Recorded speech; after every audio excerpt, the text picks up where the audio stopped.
มีระบบแฟนนะบ่มีนี่ได้เอาแฟนมาให้เลย บอกแฟนนะแม่เอาเด้อ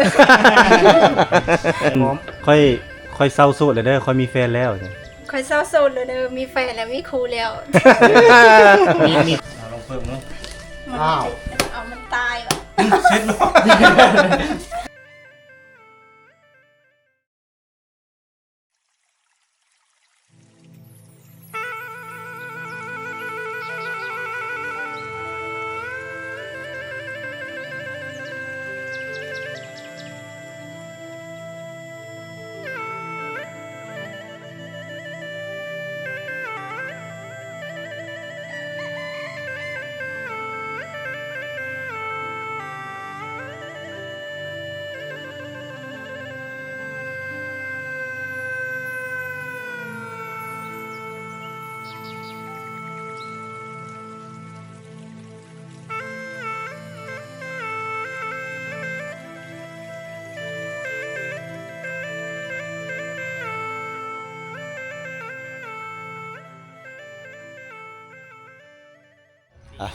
ครับทักทายสวัสดีท่านผู้ชม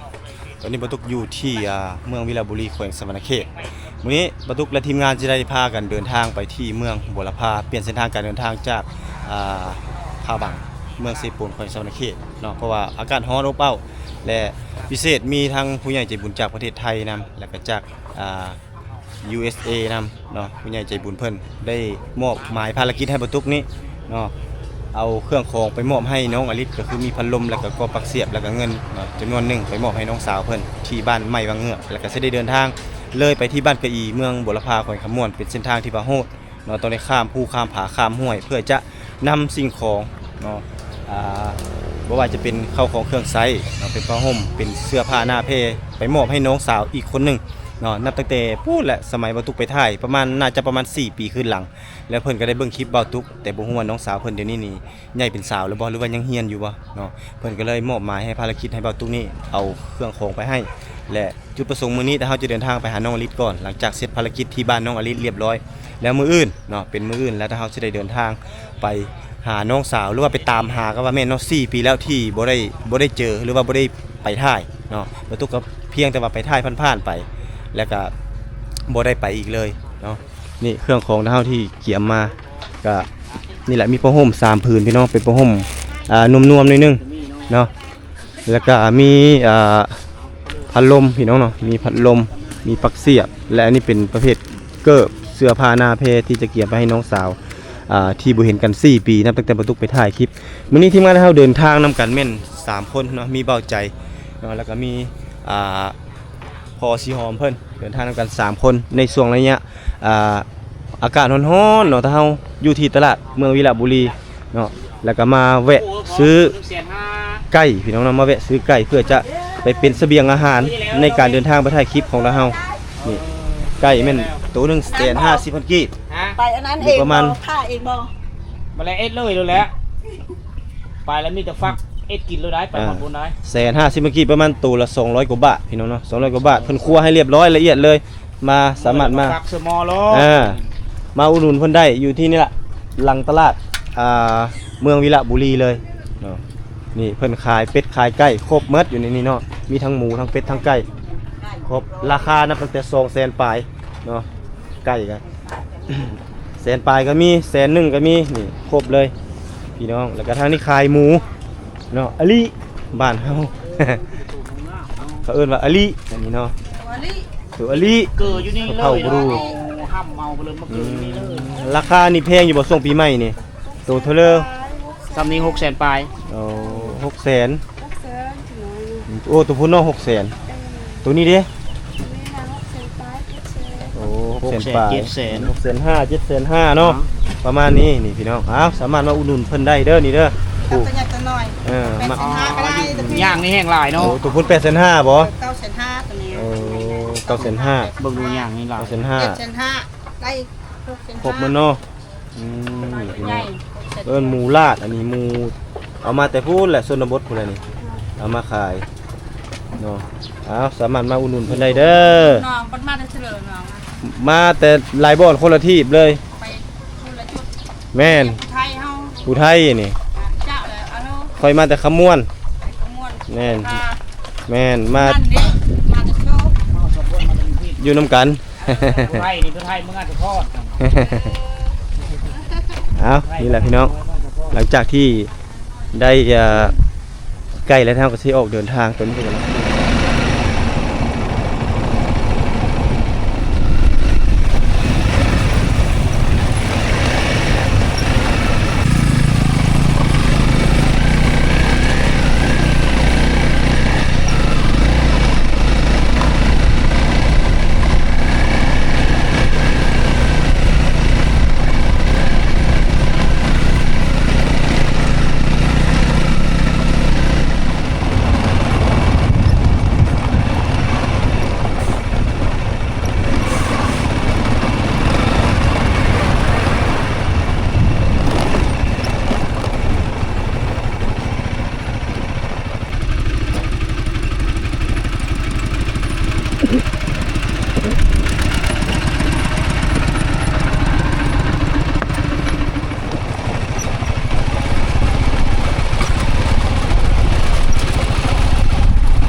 ตอนนี้ทีมงานเราเดินทางมาฮอดแล้วเฮือนอลิศพี่น้อง ยังได้เฮือนอลิศไกลบ่ ก็ไกลเป็นฝุ่นนกบิน เบิ้งนี่พี่น้องเอ้ยพี่ฝุ่นพี่น้องเป็นยังไงเจอรถใหญ่เมื่อกี้นี่คักบ่ โอ้แม่นอันเขาเรียกว่าฝุ่นฝอยที่มา ฝนหิมะเนาะฝนฝอยพี่น้องเอ้ยทีมงานเราเดินทางมานำกัน3คนมื้อนี้ตั้งใจเดินทางเอาพัดลมมาส่งให้น้องสาวเพิ่นได้นี่ได้เนาะส่งให้อลิศเบิ่งแต่ละคนก็เบิ่งแต่สภาพเนาะพวกพี่ฝุ่นสุดยอดโดนขออนุญาตนี่เบิ่งเกิบเนาะแต่ละคนสภาพบ่ธรรมดาบ่ได้เป็นตาเอาเลย สุดยอดโอ้มีแดนนี่หู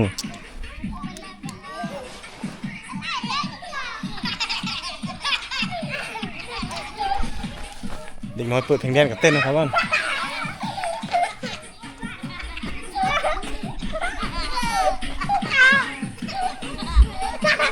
เฮ็ดเลยโยเต้น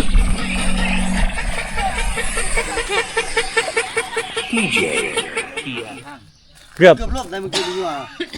ขอพัดลมเจ้าเกือบฮักเลยนะเกือบสิบได้พัดลมเลยได้อลีได้เอาเลยจับเอาเลยของเจ้าแล้วนี่ตั้งแต่เอามาให้นี่ฮ้อนบ่แต่ละมื้อ ฮอน ฮ้อนบ่อันมีระบบแฟนน่ะ บ่มี นี่ได้เอาแฟนมาให้เลย ขึ้นทางเฮือน ดัสแฟน ได้พัดลมแล้วโอ้ยังได้เอาใกล้หน่อยเด้อได้นางเอกเฮา ขึ้นแต่พัดลมพัดตามว่า เพิ่นฮ้อนเพิ่นว่าอากาศมันฮ้อนก็เลยหาแฟนมาให้อลิศ เอาฝุ่นมาให้เลย อลิศมีแฟนแล้ว บ่เป็นตัวมันหักตัว ฮักแล้วสิบ่ มาฉี่อยู่นี่ มันสีแบบใดมักกันแนวนั้นแล้ว นั่งลงนี่ก่อนนั่งลงมีบ่ปลั๊กเสียบอยู่เนาะมีบ่ปลั๊กเสียบ บ่มี บ่มีอันนี้ปลั๊กไฟนี่แกะเอาเลยก็ได้นี่โซบนี่มันอันนั้นแกะก็ลองหมดเลยของใหม่เนาะ สบายดีจังมาลีเดอร์ผมเคยเห็นจักเทื่อ อันนี้เบ้าใจนี่บ่เคยมาจากเทื่อ เคยมาจักเทื่อ เห็นแต่ในคลิปเพิ่นว่าไก่เอามาไว้ให้น้องเลยไก่มื้อนี้สิให้อลิศมาเฮ็ดเมนูต้มไก่ให้กินเด้อตั้งใจซื้อไก่ให้เขาคั่วให้อยู่ตลาดพุ่นเด้เพื่อมา นึ่งแล้วบ่เข้าเฮ็ดหยังกำลังเฮ็ดหยังกิน ข้าวแกงอยู่เลย แกงหยัง แกงงัว แกงงัวโอ้ได้กินอาหารดีเนาะแกอีกแหละตัวนี้แก เกือบบ่ได้พัดลมน้องอลิศเกือบเคยล่มนะที่นี่น่ะ เกือบคอหัก เกือบพอหัก พัดลมเกือบคอหัก มันเป็นแบบนี้ขี้ฝุ่นมันโอบบ่นั่นล่องตีนรถเด้อขี่ไปเท่านั้นเฮ็ดสะบัดปั๊บรถติดจังทัน ทางมาบ้านอลิศนี่โอ้เนาะงามเนาะอลิศเนาะแต่น้องเนียวมาหาบ้านเจ้านี่งามเบิ่งดูเบิ่งจุอ้ายนี่แกเสื้อแล้วนี่จังได๋ซ้ำนี่ได้จิกเอาไว้เลยเสื้อสิอันหูบ่จุอ้ายอันตั้งใจเดินทางมานี่เจออุปสรรคอีสังแน่ทางรถทางขี้ฝุ่นอึกทึกลึกโนงเลยตั้งใจนี่ซื้อพัดลมถ้าสิซื้อมันแต่เซปูนแล้วยันมันหักก่อนก็เลยมาซื้ออยู่วิละอันนี้เจ้าก็เอาลงนี่หัวมันนี่บอกมันว่าใส่หน้าลงแน่นี่ก้มหัวลงแน่เอากินฮอดเด้อสิแหละบอกได้บอกแฟนได้ไหม เอาเด้อ แผ่นโอ้ได้ บอก FC ด้วยมันนี่ ในปักเสีย อัน พร้อม ค่อยเศร้าโสดเลยเด้อค่อยมีแฟนแล้วจ้ะ คอยเศร้าโซนเลยเด้อมีแฟนแล้วมีครูแล้ว มีครูนอนแล้วเนาะ มี เดือน ครู แรกก็นอนน้ำเลยบ่ นี่พี่น้องเพิ่นมีแฟนแล้วได้บัดนี้ได้ อันนี้ปักเสียบนี่ โอ้มักอยู่บ่สีนี่ มักอยู่บ่นี่ สีชมพูสีโบ นั นี่ กบ่พัดลมเด้ คือกับสีเสียวเลย เฮ้อเดี๋ยวเฮียแล้วบ่นะฮะ บ่ยัง ยังบ่เอา อยู่ถุงเสื้อหมดใจ แล้วเอามาให้น้องเด้อนี่เด้อจะได้เขาว่าเอาพัดลมหางมาให้น้องเพิ่นได้นี่เด้อ เนาะ หลอกมัน ใส่มีปลั๊กเสียบบ่ ลองเสียบมึงดูมันนี่ได้บ่อยู่พุ่นบ่ไปเอาไปเสียบอยู่พุ่นก็ได้ ไปลอกมันก่อน เชียบแน่ จีกับก้อนนั่นนี่ แต่กะทิกับก้อนแหละแกออก ก็สีตรงกันกับมะลิเป๊ะเลย จับสีเสื้อเลยเนาะเข้ากันเลยสีชมพูบ่ให้สีบัวนี่สีบัวเนาะมักอยู่บ่สีบัวนี่ นะ แต่ก่อนมันมีสีนี้กับสีนี้อ้ายเลยคิดว่า คนกำลังมีความหักให้เอาสีนี้เพราะว่ามีแฟนมาเลยเด้ ส่งน้องอลิศโอ้ครับ โดนแล้วบ่ได้มาเจอบ่ได้มาหาน้องสาวเพิ่นเนาะ เชียบแล้ว เสียบ หาให้ทุกอย่างเฮือนอีหยังเฮ็ดให้รถจักรซื้อให้ แต่ว่ายังหาแฟนให้น้องเพิ่นนี่เด้หาให้แล้วแฟน เอาพัดลมบอกไปบ่ไปเอาพัดลมไป เอาสายไฟแก้ฮะละฮะเลง ลองเบิ่งได้บ่ ดึงไปถึงมาสายขาดแล้วมื้อแรกนี่ฮ้อนคือเก่า เอาลิฟต์เพิ่มดูได้บ่ลิฟต์มาอยู่ข้างพี่เจ้าเอาลิฟต์ใจไปอยู่พุ่นเปิดเบิ่งเอาสิเสียบให้เด้อมันไปออกมาแล้วโอ้นี่มีหลายหูเลยนี่เห็นบ่นี่อยากซากแบตก็ได้เปิดพัดลมก็ได้เอาลองเปิดเนาะ มันเอามันตายวะ เซ็ตเนาะ ลิฟต์งงแล้วมันเนี่ยเซ็ตพัดลมตาย มัน พี่ จะ น้อง มีบอกเปิด บอกว่ามอด ฮ้อนแล้วสิ ต้องปลักไฟเบิ้ง เอา เอา เซ็ตบาดนี่ เช็ดขยอกขยนมา เมาพี่พัดลมตายพี่น้องสิบ่ได้ซื้อใหม่ให้อลิฟต์บ่นี่ เฮ็ด เอา เสียงบ่ ผิดพลาดทางด้านเทคนิค ยันนี่บ่มีไฟ ยันไฟไปติด มันดังกรอดอยู่หัวกะโหลกพี่ อ๋อ สงสัยแล้วนี่ เห็น ใส่ระบบแล้วนี่ โอ้ย เห็นได้ ฮ้อน เด้ป่ะ ฮ้อนคือเก่าแล้วน้องอลิศนะเบิ่ง เห็น ค ได้ รับ เด้หลังจากที่ซื้อพัดลมมาพี่น้องเนาะ มาเอาเฮือนพอดีเพิ่นแฟนเพิ่นเจออันน้องอลิฟเรียบร้อยเจอสาวงามมันปากเลยสลบก่อนพี่น้องเนาะพอดีคอหัก พอลิฟ ก็เลยตายเอาเลยผมเป็นซื้อพัดลมมาให้ซื้อพัดลมมาเป๋ง มีหูว่ามันเป็นซื้ออยู่ทหารนี่ ได้ เปิดเลยร้อยเลย ลง เปิดเลยร้อยทดลองเลยแต่เลข1ฮอดเลข3แต่มาเอาเทิร์นนี่ ผิดปกติมันนี่เป็นก็ดีคือกันซื้อมาแล้วก็แปลงก่อนมันจะไม่ได้แปลงอีกเทื่อหน้า เนาะเป๋งเลย คือซื้อโทรทัศน์คือกันนะคนว่างานซื้อมาเราเฮาหาโนด โอ้ เขา เนี่ย ว่าเขาว่าคือมาแปลงไว้นะโยบ่มันตายจะไม่ได้แปลงอีกเขาว่า แปลงไว้เนาะ ฮู้ปะสาเหตุมันเป็นหยังมาเท่านี้มันจังตายฮู้ปะ โอ้บ่ บ่ฮู้ มันเจอความงามอลิศเลยมายังเลย คนสีดำๆเด้อเจ้าว่าปิ้นเนาะอันนี้เป็นคนขาวคนงามมันอายเปิ้น กับปกติแล้วเส้นทางพี่น้องเอ้ยเพื่อสิมาฮอดพี่ เส้นทางคือที่เห็นในคลิปนั่นแหละขี้ฝุ่นมาขี้ฝุ่นบุกบืนมาเพื่อหาลิตรพอดีเมารถได้นี่นะมันเมารถมาตามทางมันสักขยกเบาใจขี้ไรโพดมันเลยตายข้างทาง ตดคุมดังปึ้งๆกู สายไฟนั่นนี่ นี่นะซื้อมากระเปงก็แล้วพี่น้องพัดลมนี่หมดตีแหละเส้นทางโหดเนาะขนาดรถจักรมาก็ยังพอแห้งแล้วรถใหญ่จะถามเลยแห้งมาเนี่ย เอาได้บ่ โอ้แล้วเนี่ยตัวเดียวเนี่ย เพิ่นมาได้แม่น้องสาวลาบ่ ใช่น้องมิกบ่ น้องนิก มิกเอ้ยเขาจะไหนไว้โจนจุดงน่ะ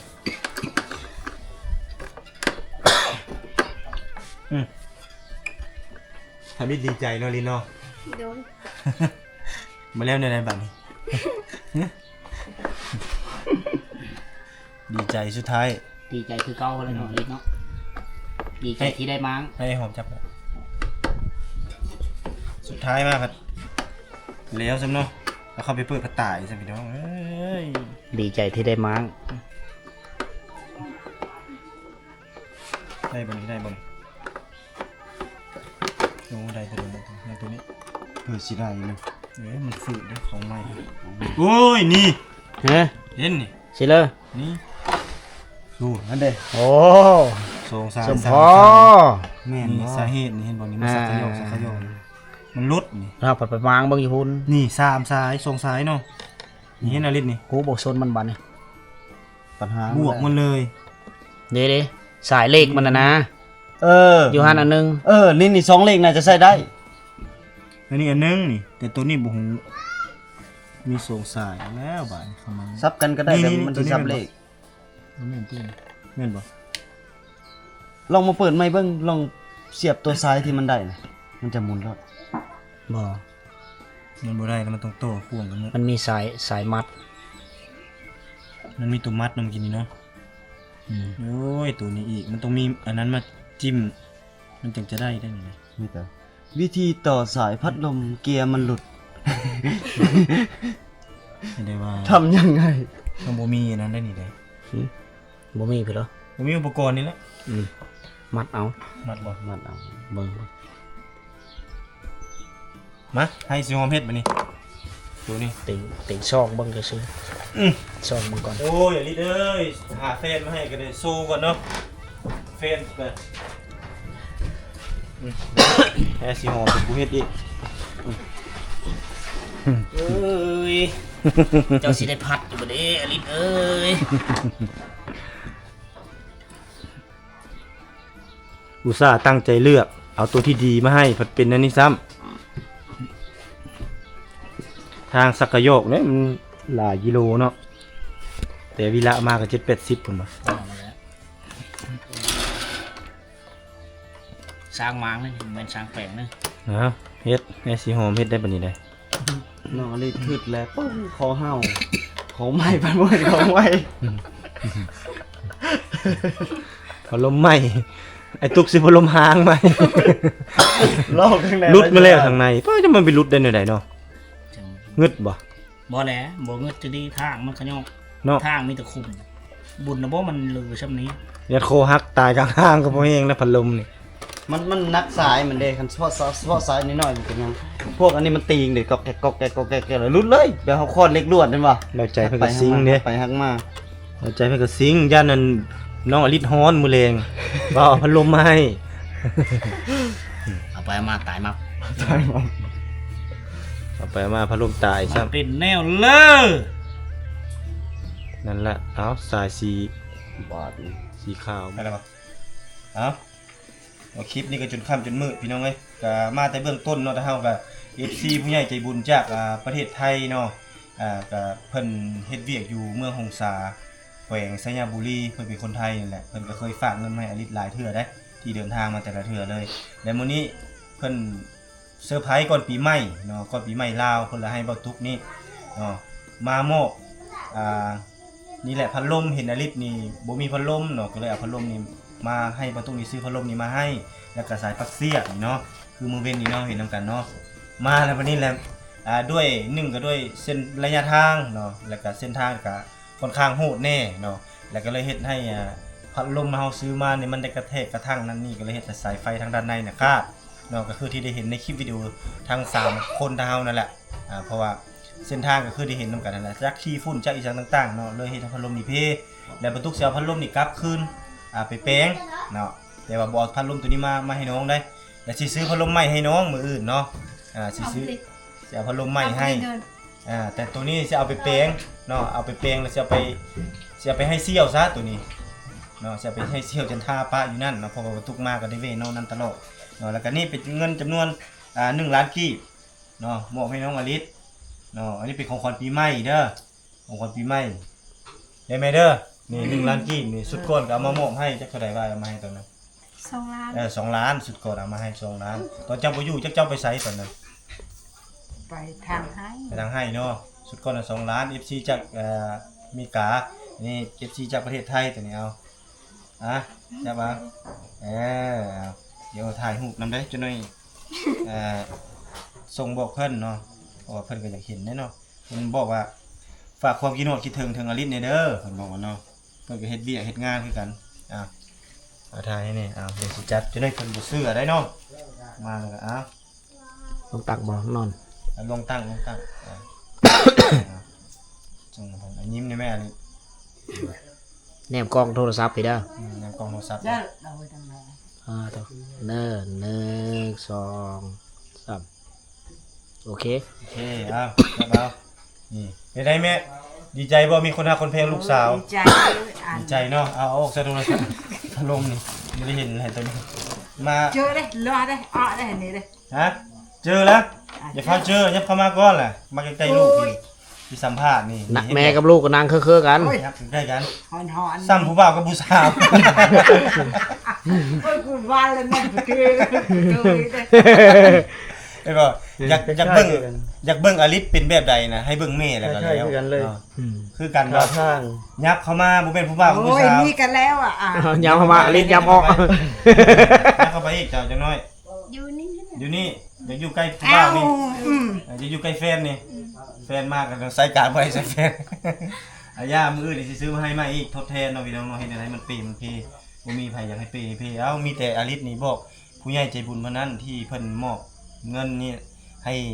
ลินสงกรานต์นี่เนาะแล้วก็มีปลั๊กไฟนี่แล้วก็มีพัดลมนี่ให้มื้อซื้อให้ใหม่